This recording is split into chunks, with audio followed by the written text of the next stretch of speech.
Olá, eu sou a doutora Fernanda Herreiros, dermatologista, e hoje nós vamos conversar sobre um problema que acomete muitas pessoas, que são os pelos encravados, ou como nós dermatologistas chamamos, a pseudofoliculite. Essa questão dos pelos encravados acomete uma variedade grande de pessoas durante toda a vida, mas é mais comum a incidência dos 14 aos 25 anos de idade.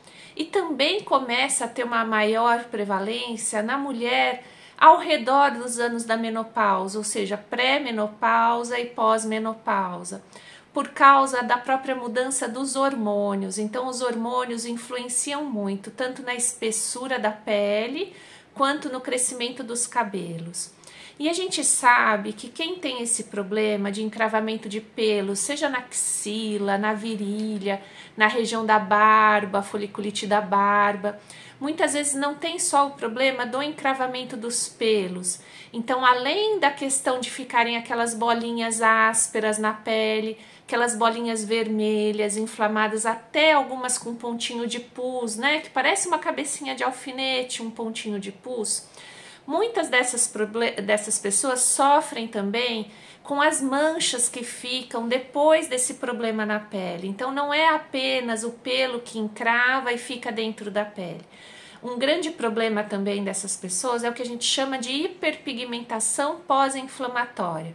Ou seja, aquela pele inflamou tanto que depositou melanina. E aquela melanina vai deixando a região escura. Então, o que as pessoas queixam? Que às vezes nem curou aquela lesão, aquele pontinho vermelho inflamado, já manchou e já vem outra que fica vermelha. Depois o que fica vermelho vai escurecendo, vai ficando amarronzado, mais amorenada aquela pele. Então, vai ficando um círculo vicioso em que a pele vai ficando inflamada e depois escurece. Nem deu tempo de clarear, vem outra inflamação. Então, isso realmente é uma coisa que constrange muito as pessoas. Por que os pelos encravados acontecem? Por que acontece essa questão? Então, a gente sabe que existe um componente genético. A gente sabe também que acontece mais em pessoas com os cabelos mais ondulados ou mais crespos. E também tem a ver com a raça da pessoa. Então, o que a gente chama dos pacientes com descendência africana, normalmente o fio do cabelo das pessoas com a descendência africana, ele é diferente do fio do cabelo caucasiano, que são os europeus, os brancos, e diferente também do fio de cabelo do asiático. Então, são 3 fios de cabelo completamente diferentes. Além da própria forma, o formato do fio ser diferente, a gente sabe que esses pelos crescem de forma diferente na pele.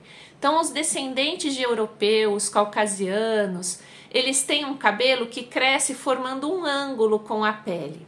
Os asiáticos têm mais sorte nisso, o cabelo cresce quase perpendicular, quase 90 graus.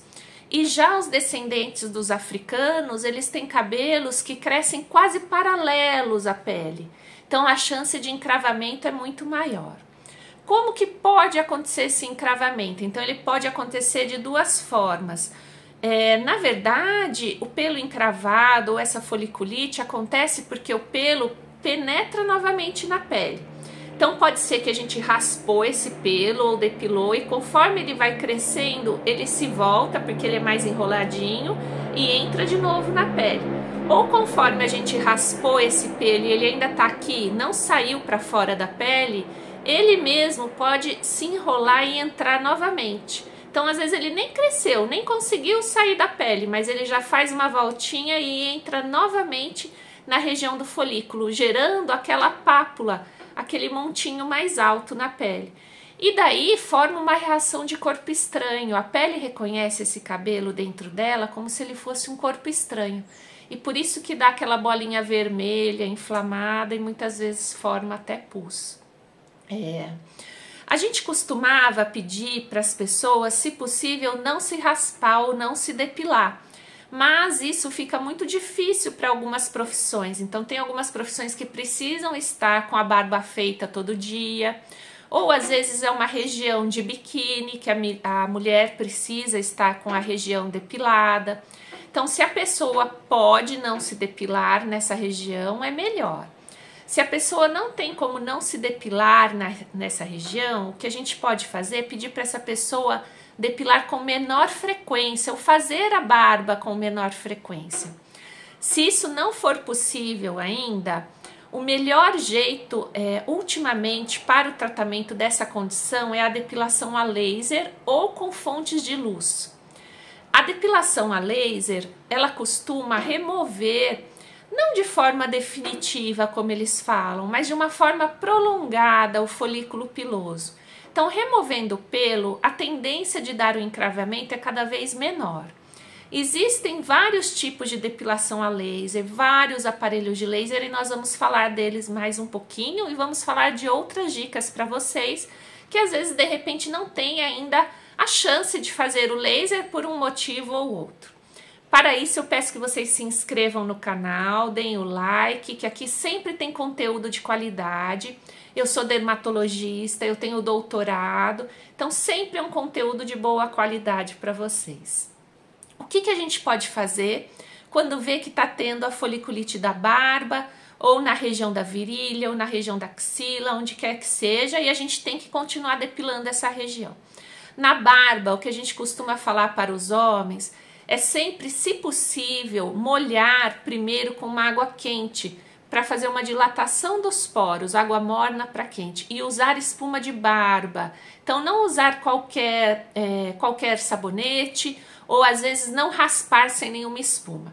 Então, usar a espuma de barba e fazer a favor do pelo, não contra o pelo. E depois usar uma aguinha fria e um pós-barba. Melhor ainda do que fazer a barba dessa forma, seria trocar por um depilador elétrico. Então, a gente sabe que essas máquinas ou esses depiladores elétricos são melhores do que fazer a barba ou usar um aparelho, uma gilete convencional.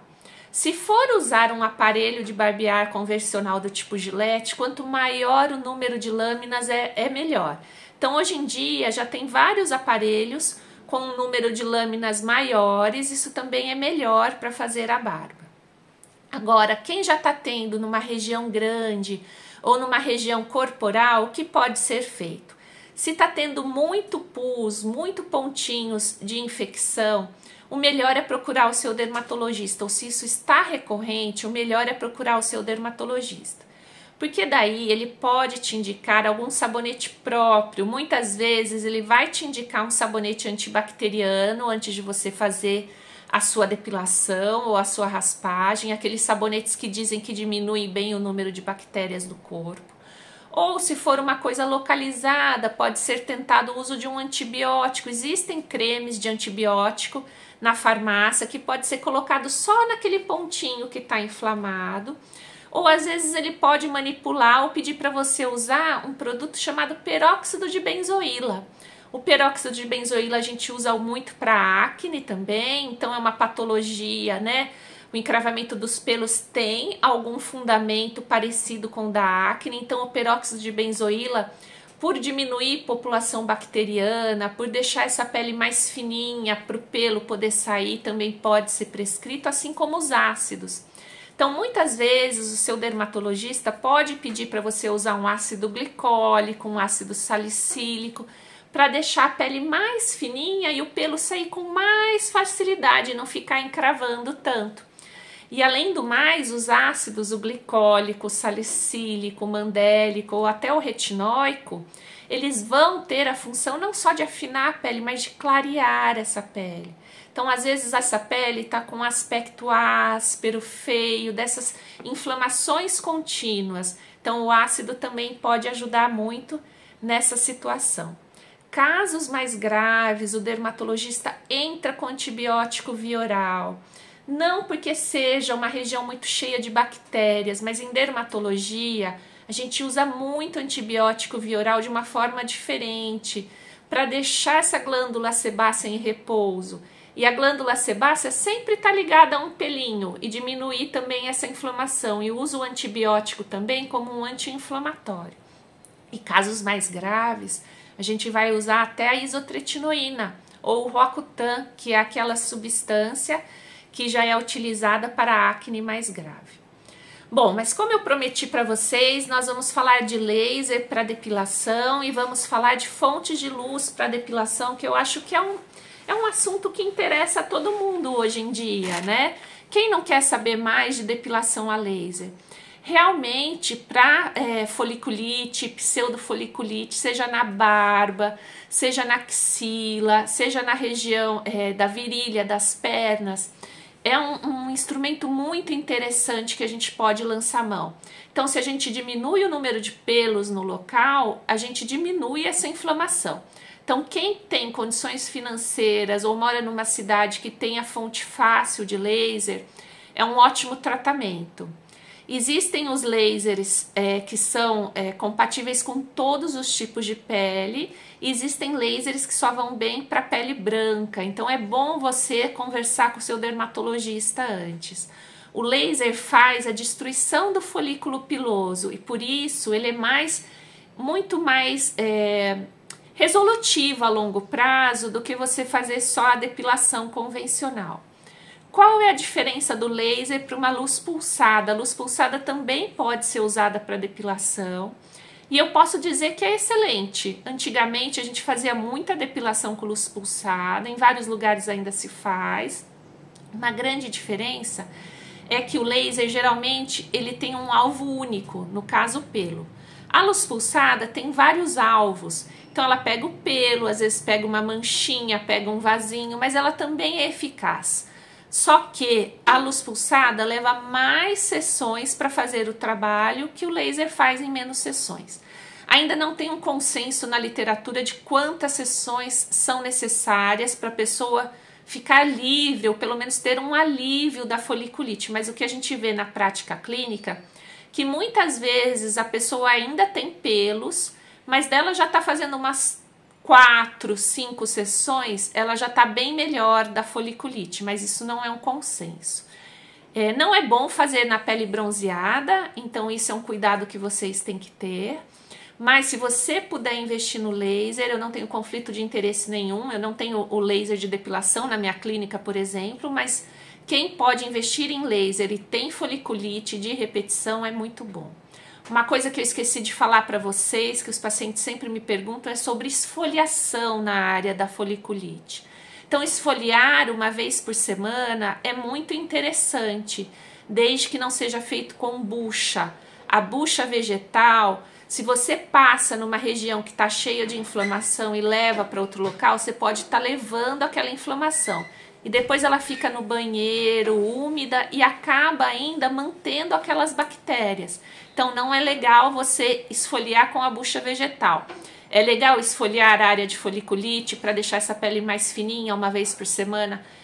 Desde que você use um esfoliante corporal, daquele que a gente passa e já sai com a água, vai para o ralo, não fica acumulando bactéria. Não passe na região da foliculite se tiver pus, não passe esfoliante onde tem pus, vale para acne também. Tenho pus aqui, pústula, não vou passar aqui o esfoliante e passar no outro local, senão eu vou levar essa inflamação para outro local também.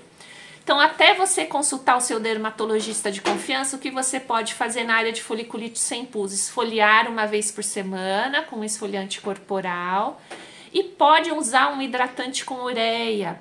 Quem tem foliculite e quiser usar depois do banho um hidratante com ureia 10%, a ureia tem essa função, não é ácido, e ela tem essa função de ser um hidratante que esfolia, faz uma microesfoliação na pele, ela deixa o pelo mais fácil de sair. Então, logicamente, a ureia 10% não vai ser recomendada para crianças, mas adultos com foliculite, até procurar o seu médico, poderiam estar usando a ureia 10% e em algum ponto específico pode usar também um secativo. Espero que ajude, que vocês possam se tratar melhor, que o conhecimento sobre a pele possa fazer com que vocês tenham uma pele mais saudável e mais bonita.